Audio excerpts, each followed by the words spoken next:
Ang ang katanungan po ay tungkol din po sa paglilipat po ng lupa. Ano pong proseso ang pwede kong gawain na nailipat po sa pangalan ng mga anak ang lupa samantalang ang mga magulang po ay patay na? Oh, nandito naman po ang aking kaibigan na abogado rin. Siya naman po ang sasagot po sa inyo, Aling Soledad. Reg? Nanay Soledad, mangyayari po kapag patay na po yung may-ari ng lupa, kunwari po yung magulang, kailangan po natin, dito pala ako, kailangan po natin, Nanay Soledad, na mag-execute po yung mga anak ng Deed of Extrajudicial Settlement of Estate. Kasama po yung, lahat sila, sama-sama po sila na mag-a-agree po sila sa isang dokumento na kung saan kailangan po nilang paghatian na po within themselves yung mga ari-arian po. So lahat po ng mga lupa, etc.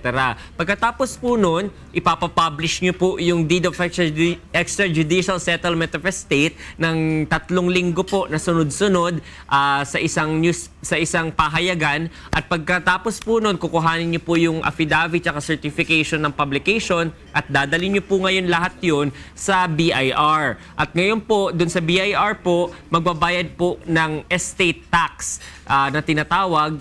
So medyo talaga magpapaluwal po ng konting pera dyan. Medyo gagastos po kayo, nanay. At pagkatapos po nun, mag-i-issue ang BIR ng certificate na kung saan pwede nyo na pong dalhin yun sa Land Registration Authority o sa Register of Deeds para naman po ipalipat yung titulo sa mga pangalan po ng mga anak. So yun po yung dadaanan nyo pong proseso na kinakailangan po para mailipat po sa mga anak po yung titulo ng lupa. Nanay? Meron pa po akong itatanong na Sige isa po. pa po. Ay, paano po kung halimbawa hindi po naisali yung ibang kapatid na sa pagpapapirma? Ano po ang dapat gawain? Oo. Nanay, kailangan po talaga isali, no, yung mga kapatid. Dahil po, kung hindi, kahit ayaw na po nila maging parte dun sa mga lupain na po yun, ayaw na nilang kuhanin yung parte, kailangan pa rin po sila mag-sign ng waiver. Kasi po kung wala po yun, hindi po uusad yung Deed of Extrajudicial, hindi yun mako-compute ng BIR, hindi niya titingnan yun kasi parang meron po kayong mga inumit. So ang pinakamainam po talaga, kung ayaw na nilang makiparte, ipasaynan po ng waiver. Ngayon po, kung patay na po yung mga kapatid na yon, kailangan po yung mga anak naman po ng kapatid na yon yung magre-representa sa kanila na parang sila na rin po yung mga magmamana po dun sa lupa. Kung wala po yun, nanay, kailangan po tayo dumaan sa korte. Para po yung korte ngayon yung magpapatawag dun sa mga ayaw pumirmang mga kapatid at dun kayo magharap-harap sa korte para ma-settle po yung estate. Kasi po kung wala pong pagkakasundo, dadaan po talaga sa korte, nanay. Mas mahal po yun. Ano po yung mga dokumento na pwedeng gawain para po doon sa mga hindi pinapirmang kapatid? Opo. Waiver po, Nanay Soledad. Kailangan po natin ng tulong ng isang abogado po dyan, no? Dahil po ilalapat niya po yung mga kailangan nakalagay po doon sa waiver.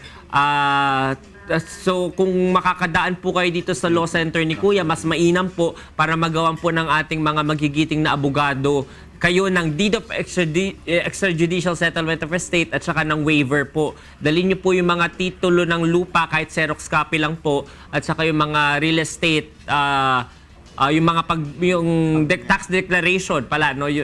Para malaman po kung magkano yung lupain na yon at para malaman yung mga detalye po, nanay.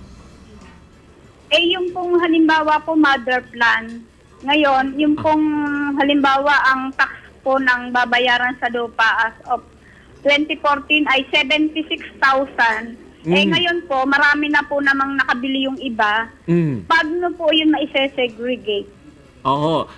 Nanay, yung sa, kunwari po ganyan, no, meron pa pong tax liabilities po, siguro po sa real estate po yan, no, sa amilyar po, ay kailangan po isa po muna sa mga magkakapatid, no, magpaluwal po muna At pagkatapos nun, hati-hatiin na lang po yung costing dun sa iba pa pong magkakapatid kahit na hulugan muna po ng mga iba pang mga hindi makabayad munang kapatid. Kasi po, kapag hindi po natin masettle yung mga taxes na ganun, taon-taon po nag-i-increase po yan at talagang baka umabot pa po sa mas mataas sa 76,000 paglipas po ng ilang taon. So kung may mainam po, magkausap-usap po yung mga magkakapatid para kung sino po muna magpapaluwal sa mga pagbabayad pong gagawin ninyo. Hindi po pwedeng magpaluwal ang bumili. Pwede rin po, pwede. Depende na po sa usapan ninyo. Pwede pong paluwalan ng bumili at pagkatapos po nun, ima-minus na lang po doon sa contract price. So parang binayad niya na rin, imbis na nahawakan niyo yung bayad, napunta na po kagad sa pagbabayad ng amilyar at yung mga estate taxes. So pwede po yun, nanay.